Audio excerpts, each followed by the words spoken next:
உள்ளவரை துதிக்கிறோம், ஆராதிக்கிறோம், மையப்படுத்துகிறோம். நேசிக்கிற நல்ல பிதாவே, இந்த ஆசீர்வதிக்கப்பட்ட அற்புதமான இந்த காலவெளிக்காக ஜெபிக்கிறோம். தேவ கிருபையினால் இரக்கத்தினாலும் கடந்த இரவெல்லாம் எங்களை கண்மணி போல எல்லா தீமைக்கும் பொல்லாப்புக்கும் விலைக்கு பாதுகாத்து காலமே நீங்கள் அறிய வேண்டிய ஒருவர் என்கிற அந்த காலை ஜெபத்திலே எங்களை கொண்டு வந்து நீ மகிழப்படுகிறதற்காக நன்றி செலுத்துகிறோம். தகப்பனே, உங்கள் அன்பு கரங்களை ஒப்படைச்சு ஜெபிக்கிறோம்ப்பா. தேவரீருடைய ஆசீர்வாதங்கள் கூட இருந்து நடத்தட்டும். சாத்தானுடைய எல்லா சூழ்ச்சிக்கும் அவனுடைய எல்லா தந்திரங்களுக்கும் ஆண்டவர் கிருபையாக எங்களை விலக்கி காத்தரலும். அதிசயங்களை காணப்படணும். அப்பா சமூகத்தில் எங்களை தாழ்த்தி ஒப்படைக்கிறோம். தேவரீருடைய ஆசீர்வாதம் தொடர்ந்து எங்களோடு கூட இருந்து வழி நடத்த ஜெபிக்கிறோம்.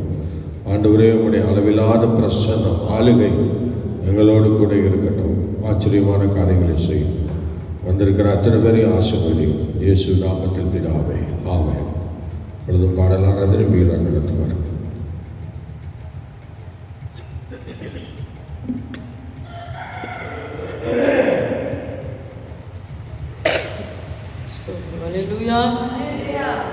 ஒரு பாடலை பாடி தேவனுடைய நாமத்தை நாம் மகிமைப்படுத்துவோம்.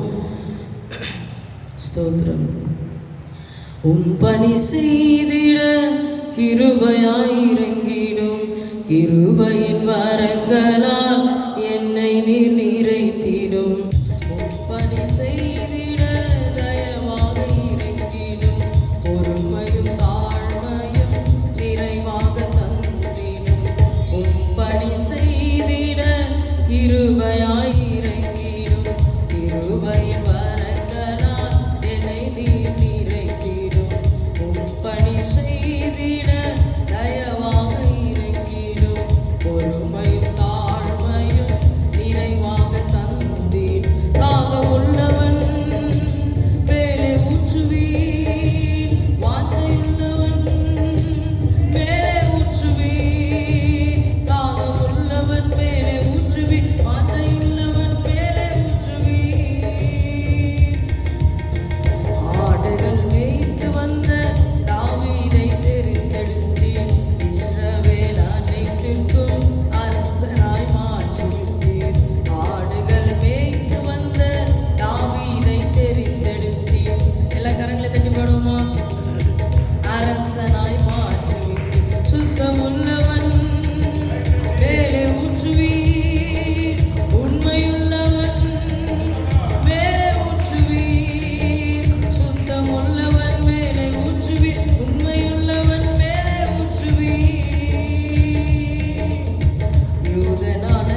இந்த காலை வேளையிலுமே சமூகத்தை தேடி வந்திருக்கிற ஒவ்வொருவர் மேலும் உம்முடைய கிருபையை ஊற்றுவீராக. ஒவ்வொருவர் மேலும் உம்முடைய கிருபையை ஊற்றுவீராக. ஆண்டவரே, காலைதோறும் உம்முடைய கிருபை எங்கள் வாழ்க்கையில புதிதாய் விளங்கட்டும். காலைதோறும் உம்முடைய கிருபை எங்கள் வாழ்க்கையில புதிதாய் விளங்கட்டும். ஆண்டவரே, ஹல்லேலூயா. தாகம் உள்ளவன் மேலே ஊற்றுகிற தெய்வமே, வாஞ்சையுள்ளவன் மேலே ஊற்றுகிற தெய்வமே. ஹல்லேலூயா, ஹல்லேலூயா, ஹல்லேலூயா. காலைதோறும் உம்மை தேடுகிற பிள்ளைகளுடைய வாழ்க்கையிலே ஒரு ஆசீர்வாதத்தையும் ஆண்டவரே, ஒரு அற்புதத்தையும் ஒரு அதிசயத்தை கர்த்தர் காணப்படுவீராக. ஆண்டவரே, உம்முடைய கிருபையை விளங்க பண்ணுவீராக. ஹல்லேலூயா, ஹல்லேலூயா, ஹல்லேலூயா, ஹல்லேலூயா, ஹல்லேலூயா, ஹல்லேலூயா. உமக்கு நன்றி செலுத்துகிறோம். கவலை வந்தாலும் நான் கண்ணீர் விட தேவையில்லை.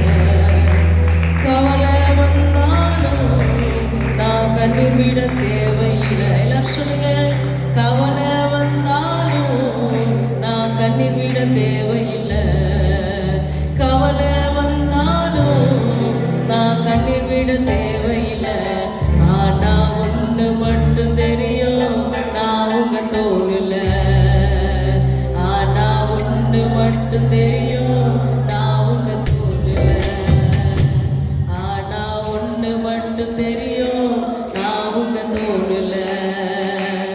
ஆனா ஒண்ணு மட்டும் தெரியும், நான் எல்லாரும் சொல்லுங்க. ஆண்டவரே, ஆனா ஒண்ணு மட்டும் தெரியும், நான் உங்க தோளில். ஆமே. ஆனா ஒண்ணு மட்டும் தெரியும், நான் உங்க தோளில். கவலை வந்தாலும் சொல்லுங்க. கவலை வந்தாலும் நான் கண்ணீர் விட தேவையில்லை.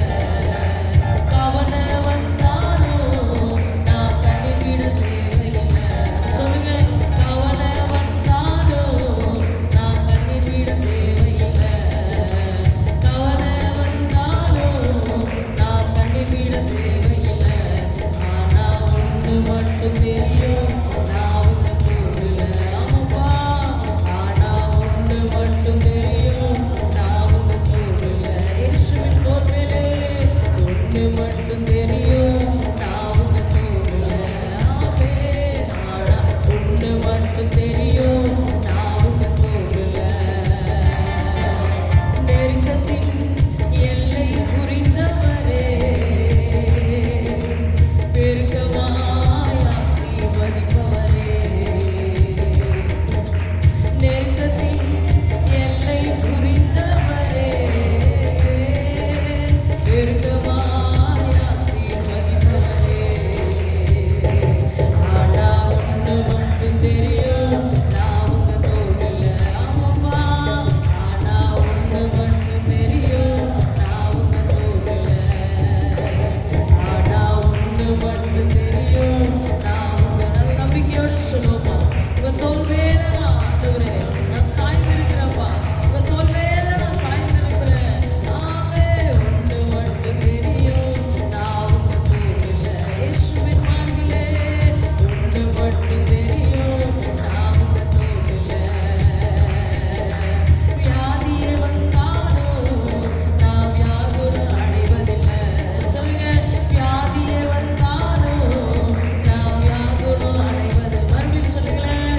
வியாதியே வந்தாலும் நான் வியாகுலம் அடைவதில்லை. ஆமே. வியாதியே வந்தாலும் நான் வியாகுலம் அடைவதில்லை. ஆனா ஒண்ணு மட்டும் தெரியும், நான் உங்க தோளில். ஆனா ஒண்ணு மட்டும் தெரியும், நான் உங்க தோளில். ஆனா ஒண்ணு மட்டும் தெரியும், நான் உங்க தோளில். ஆனா ஒண்ணு மட்டும் தெரியும், ஏசப்பா தோளில். ஆனா ஒண்ணு மட்டும் தெரியும், இயேசுவின் தோளில். ஆனா ஒண்ணு மட்டும் தெரியும், இயேசுவின் தோளின் மேல் நான் சாய்ந்திருக்கிறேன். என் இயேசுவின் தோளின் மேல் நான் சாய்ந்திருக்கிறேன். என் இயேசுவின் தோளின் மேல் நான் சாய்ந்திருப்பதனால் நெருக்கத்தில் இருந்த என்னை விசாலத்திலே கொண்டு வந்து வைப்பீரே. நெருக்கத்தில் இருந்த என்னை விசாலத்தில் கொண்டு வந்து வைக்கும் எங்கள் தெய்வமே. பெருக்கமா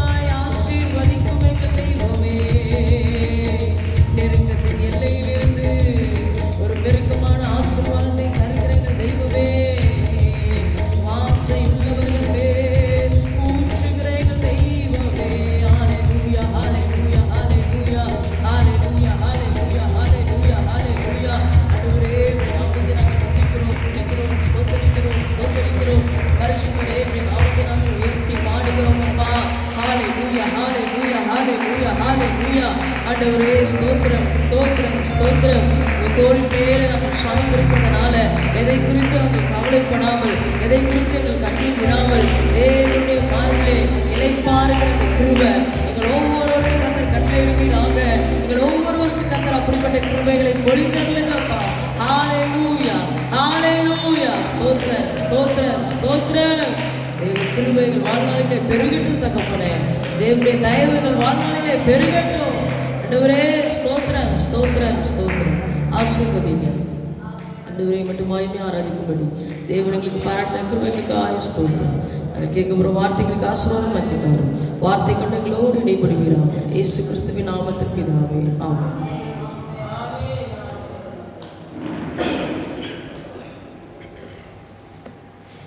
அல்லேலூயா.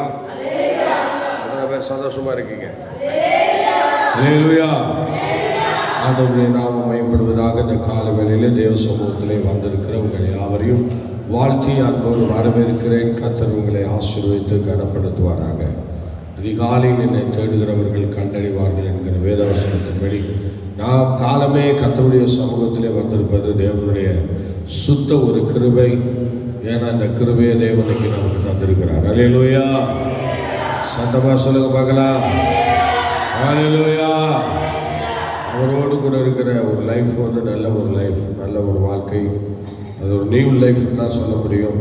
ஏன்னா அவருடைய ப்ரெசன்ஸ் எப்போதும் இந்த காலையில் துவங்கி இரவு நம்ம படுக்கறையில் வரையும் கர்த்தருடைய கரம் நம்மோடு கூட இருந்து நம்மை காவலிடுகிறது. அதுவும் காலமே தேவ சமூகத்தில் இந்த குளிர்ச்சியான வேலையில் தேவ சித்தத்தை நாம் செய்யும்படியாக நாம் தேவனுடைய சன்னிதானத்திலே கடந்து வந்து தேவனை ஆராதிப்பதற்கு ஏதுவாக வந்திருப்பதனால் அவர் நம்ம மேலே பிரியமாக இருக்கிறார் என்று நாம் மறந்து போகக்கூடாது. சரி, அல்லேலூயா.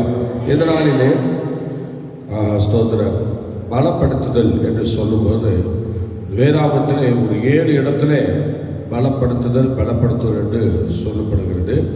அப்போ ஆண்டவர் யார் யாரை எப்படியெல்லாம் பலப்படுத்தினார் என்று இங்கே ஸ்தோத்திரம் யார் யாரை கொண்டு பலப்படுத்தினார் என்று இங்கே சொல்லப்பட்டிருக்கிறது.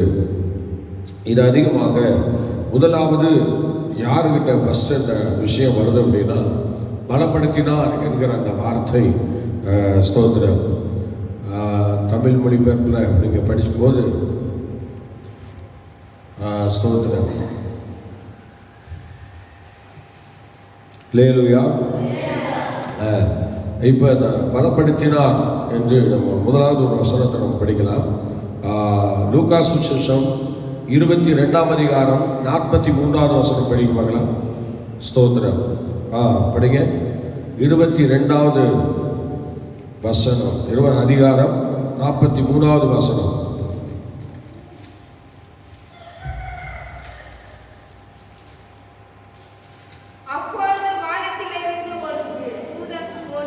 நல்லா கவனிங்க. அப்பொழுது வானத்திலிருந்து ஒரு தூதன் தோன்றி அவரை பலப்படுத்தினார். சொல்லுவோமா?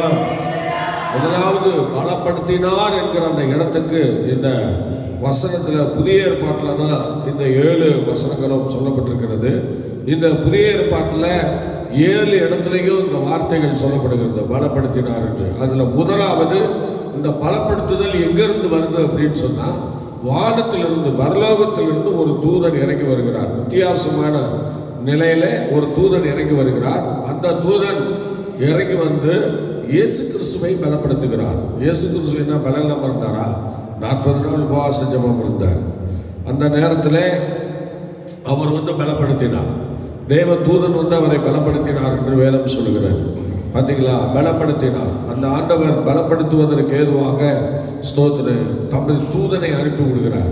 தன் குமாரன் இயேசு கிறிஸ்து அடைய போற அநேக ஆக்கினை அடைபடி ஸ்தோத்திரம் இப்போ வானத்திலிருந்து ஒரு தூதன் வந்து பலப்படுத்துகிறார். பாருங்கள், இது உலக மனிதர்களால் நம்முடைய பாடுகளுக்கு அந்த பலப்படுத்துதலை கொண்டு வர முடியாது. ஆனால் வானத்திலிருந்து ஒரு தூதன் இயேசு கிறிஸ்துவை பலப்படுத்துகிறார்.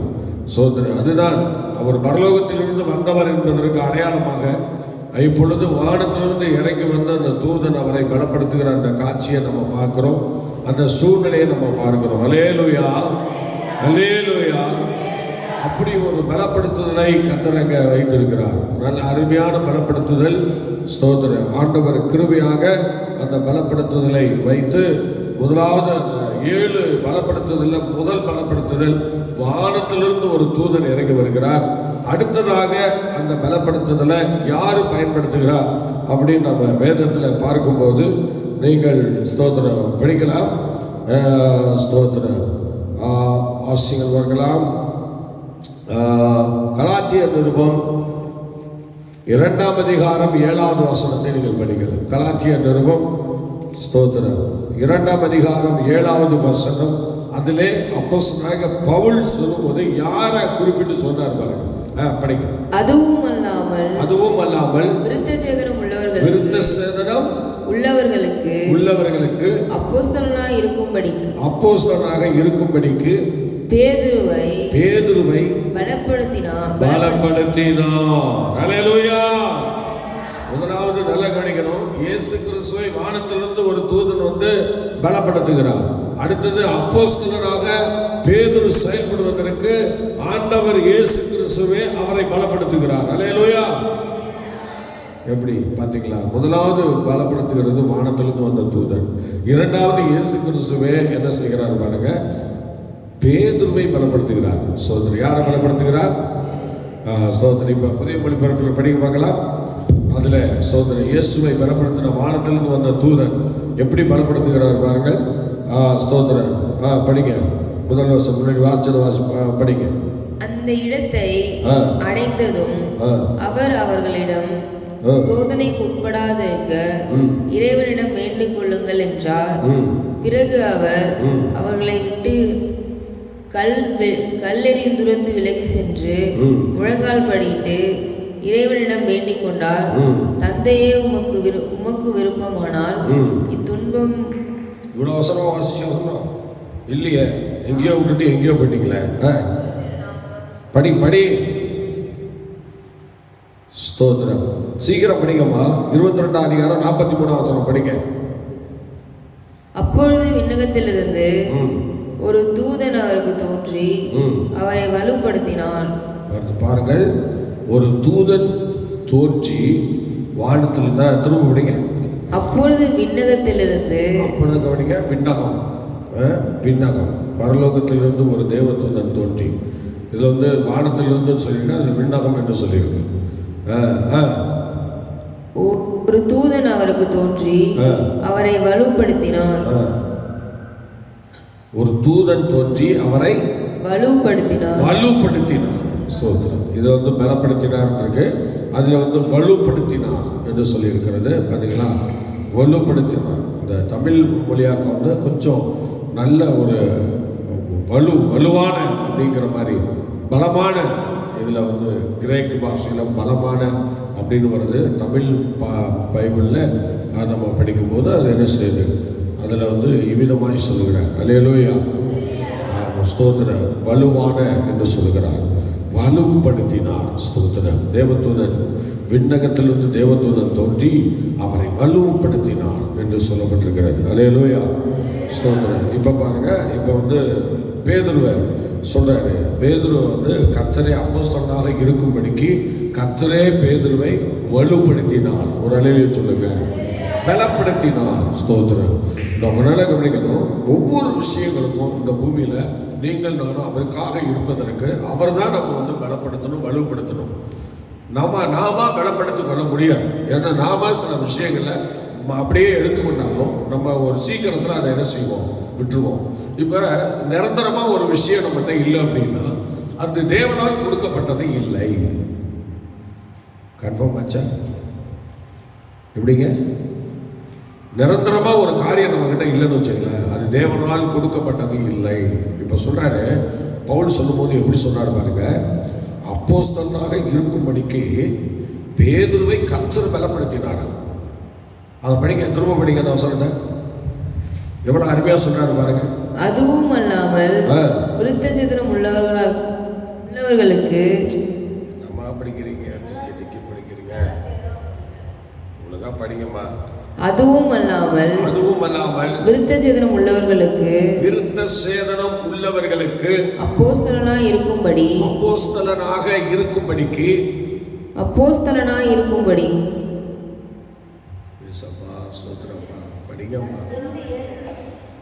வேற யாரும் படிக்கல. அதுவும் அல்லாமல் விருத்த சேதனம் உள்ளவர்களுக்கு அப்போஸ்தலனாக இருக்கும்படி தேவன்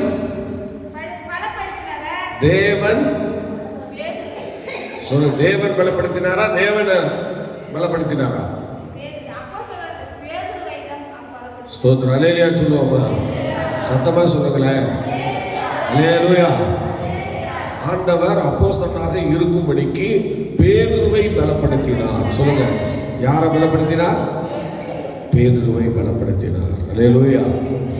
அப்போஸ்தலனாக இருக்கும்படிக்கு ஒரு காரியத்தை செய்வதற்கு தேவனுடைய பலன் நமக்கு வருகிறது. அல்லேலூயா.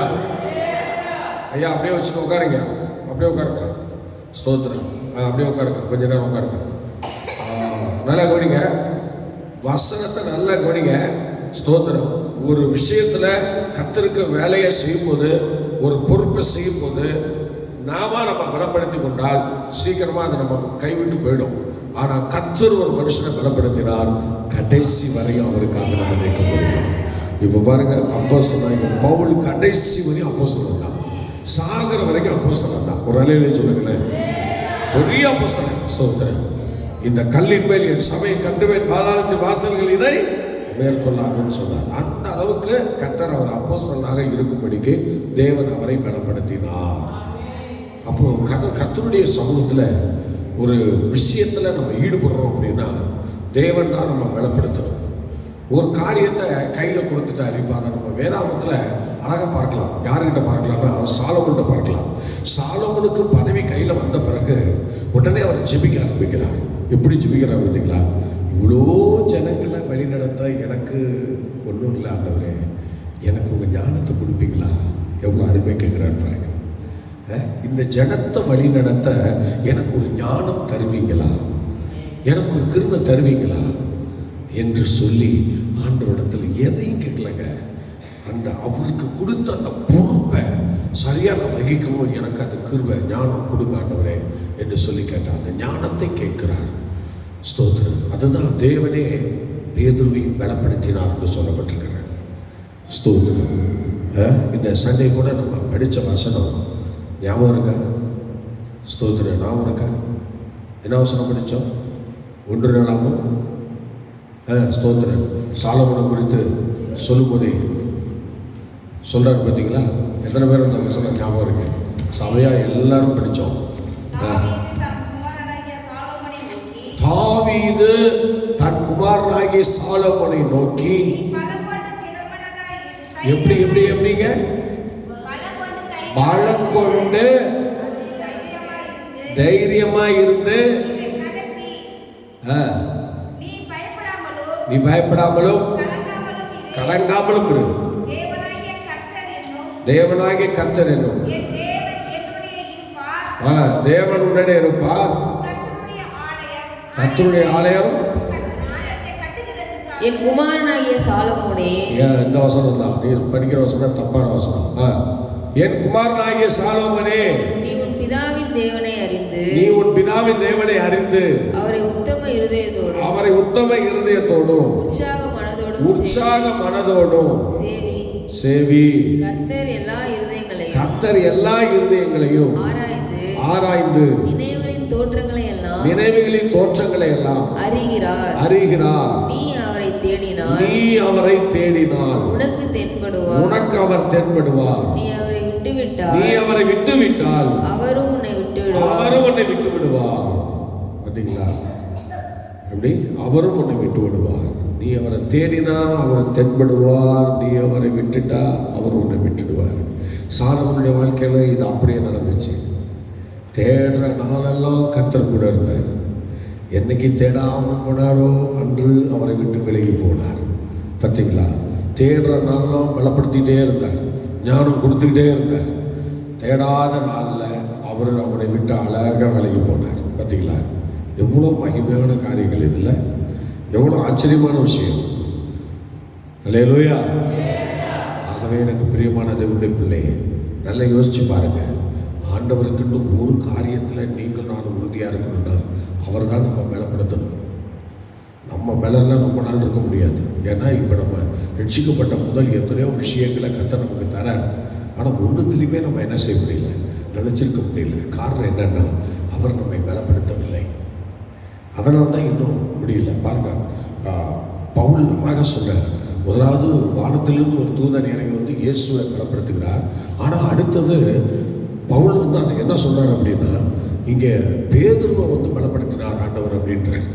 அந்த பேதுருவை பலப்படுத்தினதை பவுல் பார்க்குறாருங்க. பவுல் பார்த்துட்டு அவர் திரும்ப சொல்கிறாரு. என்ன சொல்கிறாரு பாருங்க. அவர் திரும்ப சொல்லும்போது படிக்க பார்க்கலாம். பிலிப்பியர் 4:13 படிக்க பார்க்கலாம். பிலிப்பியர் 4:13 பேதுருவை சொல்லிட்டு பேதுருவை பலப்படுத்தினார் அப்படின்னு சொல்லிட்டு இப்போ அவர் அப்படியே எடுத்துக்கிறார் பாருங்க. இப்படிதான் உங்களையும் என்னையும் பார்த்து ஒருத்தர் அப்படியே காப்பி, அவ்வளவுதான். அவங்க பின்பற்றணும். என்னை பலப்படுத்துகிற கிறிஸ்துவினாலே, நல்லா கவனிக்கணும், என்னை பலப்படுத்துகிற கிறிஸ்துவினாலே எல்லாவற்றையும் செய்ய எனக்கு பலன் உண்டு. பேதுருவை அப்போஸ்தலனா பலப்படுத்தினார் என்று சொல்லிட்டு இவர் எப்படி சொன்னார் அப்படின்னா, பிலிப்பி சபைக்கு போறாரு. இப்ப அடுத்தது கலாத்திய சபையிலேருந்து இப்போ பிலிப்பி சபைக்கு போறாருங்க. பிலிப்பி சபைக்கு போன பிறகு பிலிப்பி சபையில் போய் பிரசங்கம் பண்றாரு. என்ன சொல்றாரு? ஸ்தோத்திர. கலாத்திய சபையில் சொல்லிட்டு வந்தாரு, அப்போஸ்தலனாக இருக்கும்படிக்கு பேதுருவை பலப்படுத்தின தேவன் அப்படி சொல்லிட்டு இப்போ பிலிப்பிய சபைக்கு வந்த பிறகு என்ன சொல்றாருன்னா, என்னை பலப்படுத்துகிற கிறிஸ்துவினாலே எல்லாவற்றையும் செய்ய எனக்கு பலன் உண்டு. ஸ்தோத்திர. அல்லேலூயா. யாருடைய பலனும் நமக்கு தேவையில்லை. கர்த்தருடைய பிள்ளையே, ஆண்டவர் நம்மை பலப்படுத்தணும். சோதரன் அந்த பலன் எங்கிருந்து வரும்? ஆவியானவரால் வரும். அந்த பலன் எங்கிருந்து வரும்? வேற வசனத்தின் மூலம் வரும். அந்த பலன் எங்கிருந்து வரும்? ஊழியக்காரன் மூலமாக தான் வரும். ஒரு சபையில் நிலைத்திருக்கிறவங்களுக்கு தான் வரும். ஒரு சபையினுடைய எல்லா விஷயங்களையும் தலையிட்டு ஆண்டவருடைய சமூகத்தில் நிற்கிறவங்களுக்கு தான் வரும். பேதுரு அப்படி நின்றவர், சபைக்கே தலையாக இருந்தவர். அதனால் அதே பேதுருவை காப்பி அடிச்ச அப்போஸ்தலனாகிய பவுல் அப்படியே பாருங்க, அந்த பேதுருவை பலப்படுத்தினார் என்று சொல்லிட்டு இப்போ அவர் சொன்னார், என்னை பலப்படுத்தினார். அல்லேலூயா. என்னை பலப்படுத்துகிற கிறிஸ்துவினாலேன்னு சொல்லிட்டார். அந்த பேதுருவை பலப்படுத்துறது போல இப்போ என்னையும் அவர் பலப்படுத்தினார் என்று சொல்றார். அப்போஸ்தலனாக இருக்கும்படிக்கு என்னையும் அவர் பலப்படுத்தினார் என்று சொல்லப்பட்டிருக்கிறார். பார்த்தீங்களா? யாரோ ஒருத்தர் பலப்படுத்தினார் இல்லை, அவங்கள பலப்படுத்தினவர் என்னை பலப்படுத்தினார். பேதுருவை பலப்படுத்தினவர் என்னை பலப்படுத்துகிறார். இப்போ பவுலை நம்ம பார்க்குறோம், பவுலை பலப்படுத்தினவர் நம்மை பலப்படுத்துகிறார். அப்படி நம்ம ஒரு நல்ல கண்ணோட்டத்தில் நம்ம போகணும்.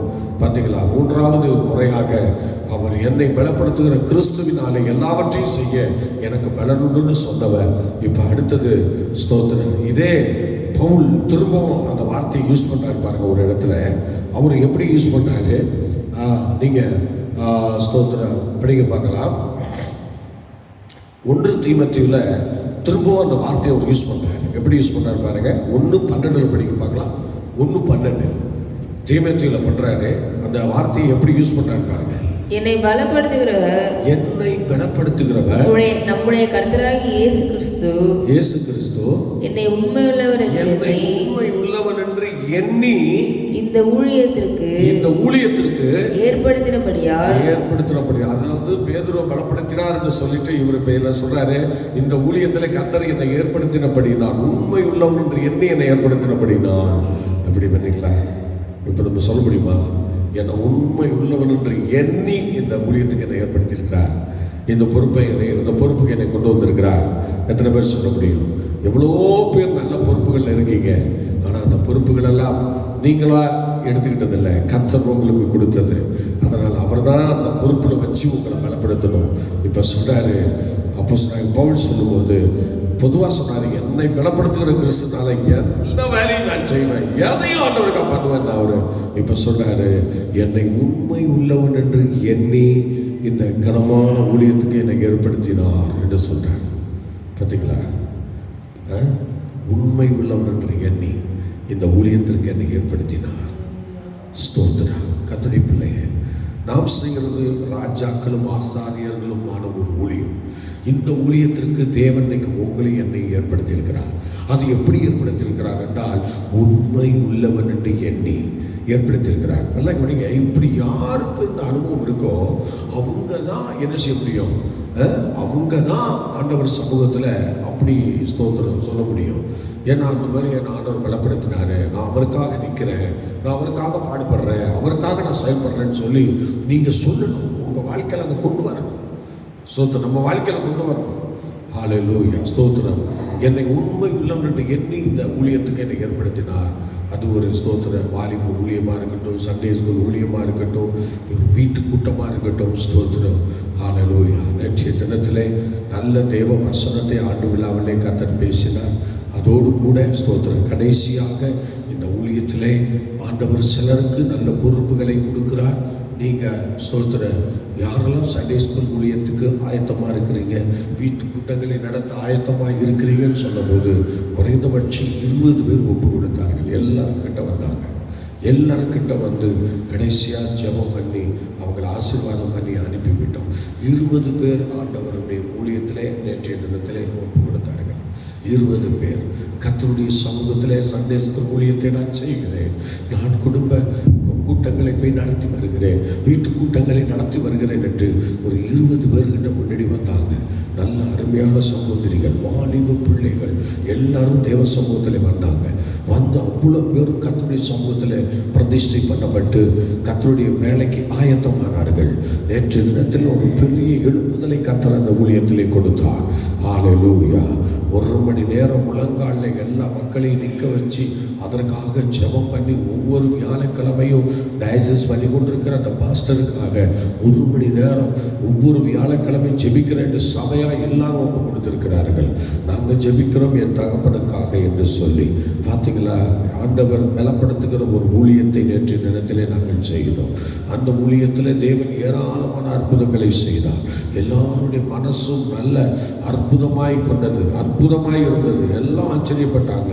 இப்படி ஒரு ஸ்தோத்திரம் அற்புதமான கூட்டம் என்று சொல்லி அவங்க வேற எந்த காரியத்தை யாரை வச்சு செஞ்சாலும் இப்படிப்பட்ட ஆசீர்வாதங்களை பெற்றுக்க முடியாது. நேற்றைய தினத்திலே வித்தியாசமாக நடத்தினார். நாங்கள் 1 மணி நேரம் முழங்காலித்தம் செய்து சபையில் ஒரு பெரிய எழுப்புதல் உண்டாகி ஜெபித்து எல்லாம் ஆயத்தமானோம். ஒவ்வொரு வியாழக்கிழமை ஜெபிக்கிறதற்கு எல்லாம் ஆயத்தமானார்கள். தேவசீரி அரவிந்து கொடுத்து முடிச்சுட்டு அதில் என்ன வார்த்தை கொடுக்க போகிறார் என்று சொல்லி பார்த்தா அந்த ஊழியமே சந்தோஷப்படக்கூடிய நிலையில் ஆண்டவர் அவங்களுக்கு கொடுத்த வாக்குத்தத்த வசனங்களை வச்சே அந்த வசனத்தை கொடுத்தார். எல்லாரும் அதிசயப்படக்கூடிய நிலை. என்னடா இது நம்ம வாக்குத்தத்தமாச்சே, அதையே வச்சு நமக்கு திரும்ப கொடுக்குறாரே என்று சொல்லி எல்லாம் அதிசயப்பட்டார்கள், ஆச்சரியப்பட்டார்கள். அந்த ஊழியக்காரர் சொல்லி ஆச்சரியப்படுகிறார். என்னுடைய வாக்குத்தத்த வசனம், இந்த வருஷம் ஆண்டவர் எனக்கு கொடுத்த வாக்குத்தத்தம், அதையே ஆண்டவர் திரும்பவும் இந்த ஆண்டு விழாவிலே கொடுத்து என்னை உறுதிப்படுத்துகிறார் என்று சொல்லி, என்னை பலப்படுத்துகிறார் என்று சொல்லி அவர் சந்தோஷம் கொண்டார். அவருடைய முகத்திலே ஒரு பெரிய பிரகாசத்தை பார்க்க உதவி செய்தார். ஆகவே பிரியமானவர்களே, தேவன் அவருடைய காரியத்திற்கென்று தேவன் நம்மை பலப்படுத்துகிறவராக இருக்கிறார். நம்ம விஷயத்துக்காக அல்ல, அவருடைய வார்த்தை நிறைவேறணும், அவருடைய தரிசனம் நிறைவேறணும், அவருடைய அங்கலாய்ப்பு நிறைவேறணும், அவருடைய இயக்கங்கள் நிறைவேறணும். பார்த்தீங்களா? அதனால தேவன் நம்மை பலப்படுத்துகிறார். இப்போ பேதுருவை பலப்படுத்தினவர் என்று சொன்னவர், இப்போ பாருங்க, என்னை பலப்படுத்துகிற கிறிஸ்துவினாலே எல்லாவற்றையும் செய்ய பெறணும்னு சொன்னவர் இப்போ சொன்னார் பாருங்க. என்ன சொன்னாரு? என்னை உண்மையுள்ளவன் என்று எண்ணி இந்த கனமான ஊழியத்தில் என்னை ஏற்படுத்தினார் என்று சொல்லுகிறார். பலப்படுத்தினார் என்று சொல்லுகிறார். இந்த ஊழியத்தில் என்னை பலப்படுத்தினார் என்று சொல்லுகிறார். உண்மை உள்ளவன் எண்ணி கொடுத்தார் அந்த வேலையை. பார்த்தீங்களா? சாதாரணமாக சொல்லாத வசனத்திலும் படிங்க, எவ்வளோ அருமையாக சொன்னார் பாருங்க. படிச்சுட்டு படிக்குவா. என்னை பலப்படுத்துகிற நம்முடைய கர்த்தராகிய இயேசு கிறிஸ்து என்னை உண்மை உள்ளவன் என்று எண்ணி, என்னை பலப்படுத்துகிற கர்த்தராகிய இயேசு கிறிஸ்து என்னை உண்மை உள்ளவன் என்று எண்ணி இந்த ஊழியத்திற்கு ஏற்படுத்தினபடியால் அவரை ஸ்தோத்தரிக்கிறேன். இப்போ நீங்கள் செய்கிற இந்த ஊழியத்திற்கு உண்மை உள்ளவன் எண்ணி தான் உங்களை ஏற்படுத்தியிருக்கிறேன். பார்த்தீங்களா? உண்மை உள்ளவன் எண்ணி தான் உங்களை ஏற்படுத்தியிருக்கிறேன். அப்போ இந்த ஊழியத்திலே நீங்கள் முடிந்த வரைக்கும் ஆண்டவருக்காக உண்மையாக இருக்கணும். உண்மையிலிருந்து ஒரு விட்டு ஒரு நூல் கூட விலகக்கூடாது. இதில் விலகாதவர் தான் அப்போஸ்தலனாகிய பவுல், பேதுரு எல்லாம் எப்படியோ நின்று போய் சேர்ந்துட்டாங்க. ஆனால் இன்றைக்கி உங்களையும் என்னையும் நிற்க சொல்கிறாங்க. ஆண்டவர் ஏற்படுத்தின ஊழியத்தில், உன்னை பலப்படுத்தின ஊழியத்தில் நீ நிலைச்சிரு, மீறாத. ஸ்தோத்திரம். கர்த்தருடைய வேலைக்கு வந்தால் வேலையை பாரு. ஸ்தோத்திரம். உலகத்தான் உலக வேலையை பார்ப்பான். செத்தவன் செத்த கூட்டத்தில் இருக்கட்டும், உயிருள்ள கூட்டத்தில் இருங்க. ஜீவனுள்ள தேவன் நடுவில் இருக்கிறான்னு உன்னை ஏமாற்றிக்காத. ஒவ்வொருத்தரும் ஜீவனுள்ள தேவனுக்கு முன்னாடி தான் நிற்கணும், பின்னாடி நிற்கக்கூடாது. சோதரர், அது ஒரு சாத்தானுடைய தந்திரம். சோதரர், ஆண்டவருக்கு ஊழியம் செய்கிறவங்க அப்படி தான் நிற்கணும். அதனால தான் பேதுருவை வச்சு பவுல் பலப்படுகிறார். இப்போ சொல்கிறாரு, இன்னொரு 2 தீமோத்தேயுல ஒரு வார்த்தையை சொல்கிறாரு. 2வது நிருபத்தை தீமோத்தேயுக்கு அவர் எழுதும்போது 4ஆம் அதிகாரம் 17ஆம் வசனத்தில் எப்படி சொல்கிறார் பாருங்க, படிக்க பார்க்கலாம். சீக்கிரம் படிக்க.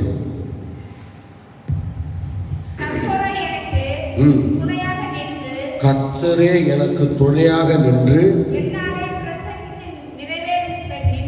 என்னாலே பிரகாரம் நிறைவேறுவதற்காகவும். யாராவது ஒருத்தர் வேற ஒருத்தர் வாசி, 2 பேர் தப்பா வாசிக்கிறாங்க. கர்த்தரோ எனக்கு துணையாக நின்று என்னாலே பிரசங்கம் நிறைவேறுவதற்காகவும், பிரசங்கங்கள் தேவ வார்த்தைகள் நிறைவேறுவதற்காகவும், புறஜாதிகள் எல்லாரும் கேட்கிறதற்காகவும் என்னை பலப்படுத்தினார். இப்ப எப்படி சொல்றாரு பாருங்க. சிங்கத்தின் வாயிலிருந்து ஃபர்ஸ்ட் பேதுருவை சொன்னவரே, அப்புறம் என்ன பலப்படுத்தினார்னு சொன்னவரே, இப்ப என்ன உண்மையுள்ளவன்னு எண்ணி இந்த ஊழியத்தை கொடுத்தாருன்னு சொன்னவரே, இப்ப என்ன சொல்றாருன்னா, கர்த்தர் எனக்கு துணையாக நின்று என்னாலே பிரசங்கம் நிறைவேறுவதற்காக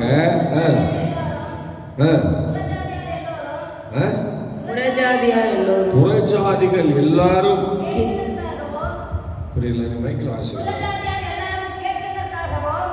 புறஜாதிகள் எல்லாரும் என்னை கேட்கிறதற்காகவும் என்னை பலப்படுத்தினார். ஸ்தோத்திரம். அல்லேலூயா. பாருங்க, இப்போ மைக்கில் படிக்கலாம். எல்லாருமே நீங்கள் நல்லா எல்லாரும் எடுத்துக்க. நான் சொன்னேன், எல்லாரும் சேர்ந்து வாசிக்க பார்க்கலாம். ஸ்தோத்திரம். எதுக்காக ஆண்டவர் ஒரு மனுஷனை பலப்படுத்துறாருன்னு இங்கே அருமையாக சொல்றாரு பாருங்க. இன்னைக்கு உங்களுக்குள்ள இருக்கிற அந்த பலனை, உங்களுக்குள்ள இருக்கிற அந்த அபிஷேகம், உங்களுக்குள்ள இருக்கிற ஆவியின் பலன், உங்களுக்குள்ள இருக்கிற ஞானம், உங்களுக்குள்ள இருக்கிற திறமை, உங்களுக்குள்ள இருக்கிற கிருபை, இதெல்லாம் எதுக்காகன்னு கொஞ்சம் யோசிச்சு பாருங்க. உங்களுக்காக கிடையாது, இது யாருக்காக? படிங்க. கர்த்தரோ எனக்கு துணையாக நின்றார். என்னாலே பிரசங்கம் நிறைவேறும்படி புறஜாதியார் எல்லாரும் கேட்பதற்கும் என்னை பலப்படுத்தினார். அல்லேலூயா. என்னாலே பிரசங்கம் நிறைவேறுவதற்காகவும் புறஜாதிகள் எல்லாரும்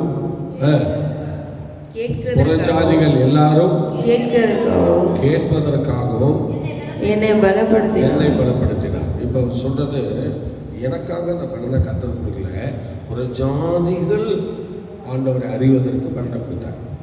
சொல்லுங்க, இப்ப நம்ம எத்தனை பேர் அந்த பலனை பயன்படுத்துறோம்? எத்தனை பேர் அந்த பலனை இன்னைக்கு பயன்படுத்துறோம்? புறஜாதிகளுக்கு ஆண்டவர் கொடுத்த பலனை எத்தனை பேர் பயன்படுத்துறோம்? அதெல்லாம் யோசிச்சு பாருங்க. இது உங்களுக்கு சட்டப்பைக்குள்ளே வச்சுக்கிறதுக்கு ஆண்டவர் கொடுக்குற பலன் இல்லை.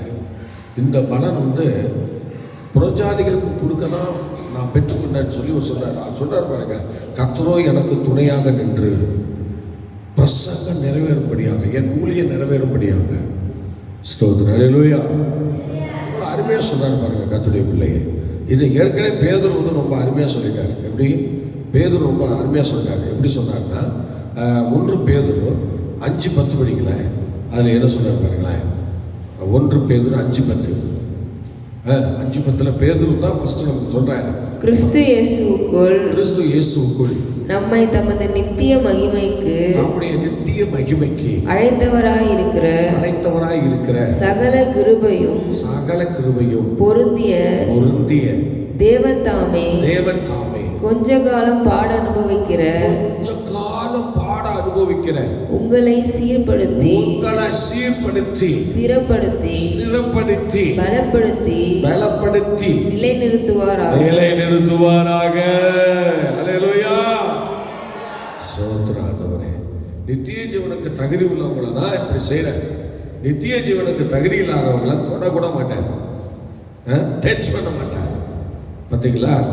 நித்திய ஜீவனுக்கு தகுதி உள்ளவங்களை தான் இந்த இடத்துல வந்து கொண்டு வர்றார், உள்ள கொண்டு வர்றார். ஸ்தோத்திரம். எல்லாரையும் இல்லை, ஸ்தோத்திரம், எல்லாரையும் ஆண்டவர் அப்படி செய்யறது இல்லை.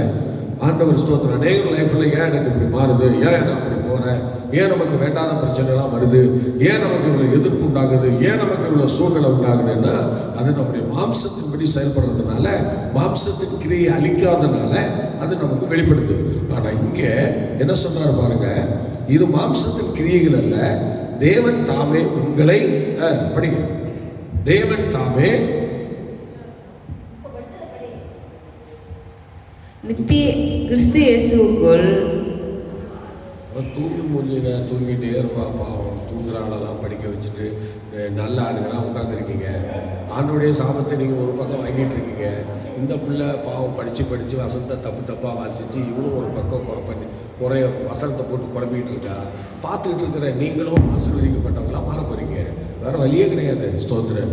ஒருத்த வசனத்தை போட்டு இப்படி அழகமழங்க அடிக்கிறத நீ பார்த்துட்டு உட்காந்துருக்கணும். உனக்குள்ள என்ன அர்த்தம்? திருவசனத்தை அவமதிக்கிறேன்னு அர்த்தம்.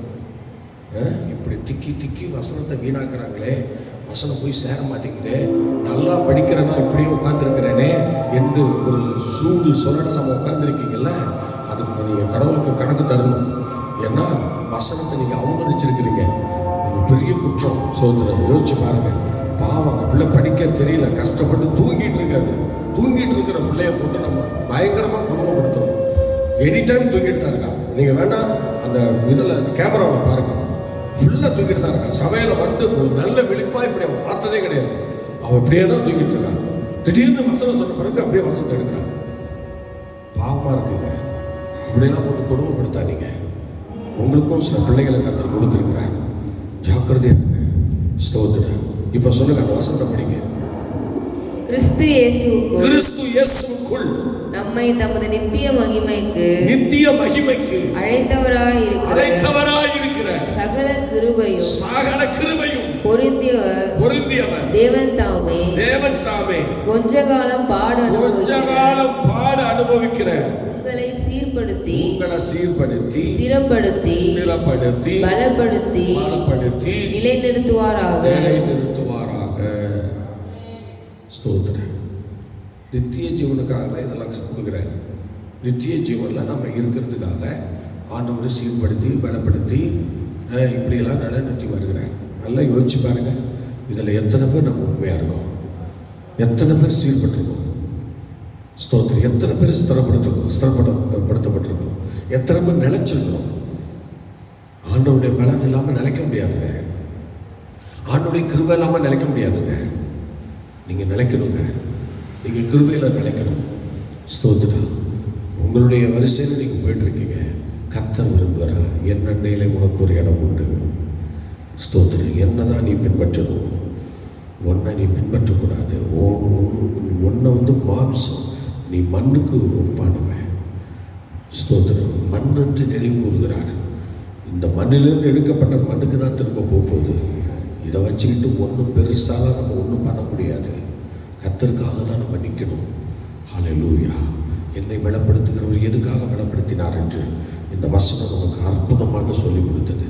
இந்த 7 வார்த்தைகள் தான் பலப்படுத்துதல் என்கிற வார்த்தை. 7 வார்த்தை தான் வருது. ஆனால் அந்த 7 வார்த்தைகளிலும் ஸ்தோத்திரம். முதலாவது தூதன் வானத்திலிருந்து இறங்கி வந்து இயேசுவை பலப்படுத்துகிறார். அதுக்கப்புறம் பேதுருவை பலப்படுத்தி அப்போஸ்தலனாக இருக்கும்படிக்கு பேதுருவை பலப்படுத்தினவர் அப்படின்னு சொல்லிட்டு என்னை பலப்படுத்துகிற கிறிஸ்துவினாலே எல்லாவற்றையும் செய்ய எனக்கு பலன் என்று சொன்ன பிறகு கர்த்தர் பாருங்க. அதுக்கப்புறம் உண்மையினோடு எண்ணி அவர்கிட்ட நிறைய பொறுப்புகளை கர்த்தர் கொடுக்குறார். அப்போஸ்தலனாகிய பவுல்கிட்ட அந்த பொறுப்புகளை எல்லாம் செய்வதற்கு அவர் எனக்கு துணையாய் நின்று என்னை பலப்படுத்தினார் என்று சொல்கிறார். அவர் துணையாய் நின்று பலப்படுத்தினார் என்று சொல்கிறார். ஆனால் பேதுரு சகோதரன் என்ன சொல்கிறார் பாருங்க.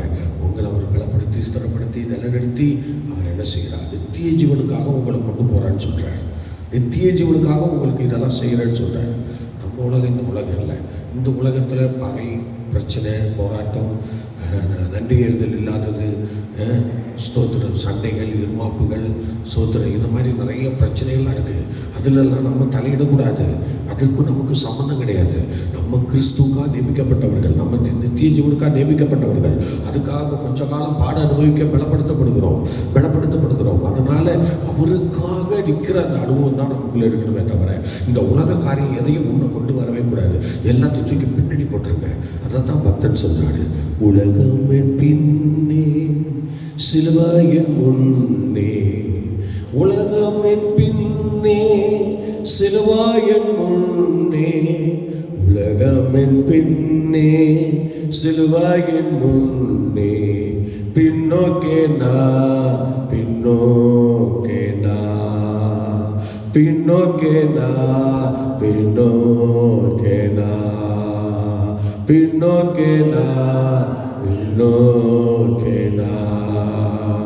உலகம் என் பின்னே, சிலுவை என் முன்னே. உலகம் என் பின்னே, சிலுவை என் முன்னே. உலகம் என் பின்னே, சிலுவை என் முன்னே. பின்னோக்கே நான், பின்னோக்கே நான், பின்னோக்கே நான், பின்னோக்கே நான். இயேசுவின் பின்னே போக துணிந்தே, இயேசுவின் பின்னே போக துணிந்தே. இயேசுவின் பின்னே போக துணிந்தே. பின்னோக்கே நான், பின்னோக்கே நான், பின்னோக்கே நான், பின்னோக்கே நான். ஜெபிக்கலாம். பரிசுத்தமுள்ள பிதாவே, இந்த கால வேலைக்காக ஜெபிக்கிறோம். பலப்படுத்துகிற கிறிஸ்துவை குறித்து சில விஷயங்களை படிக்க இந்த கால வேளையிலே எங்களுக்கு கொடுத்த கிருபைக்காக நன்றி. இந்த வசனத்தை ஏற்று யாரெல்லாம் ஆண்டவரே தன்னை ஒப்புக் கொடுக்குறாங்களோ அவங்களே உங்கள் குடும்பத்தையும் அவங்களுடைய வாழ்நாட்களையும் அவங்களுடைய ஆவிக்குரிய அனுபவங்களையும் ஆசீர்வதிச்சு வழிநடத்துங்க. இயேசு நாமத்தில் பிதாவே, amen. Okay, God bless you. கர்த்தர் உங்களை ஆசீர்வதிப்பார். மீண்டும் நாளை காலை 5 மணிக்கு சந்திப்போம். கர்த்தர் நம்மை நடத்துவாராக. God bless you.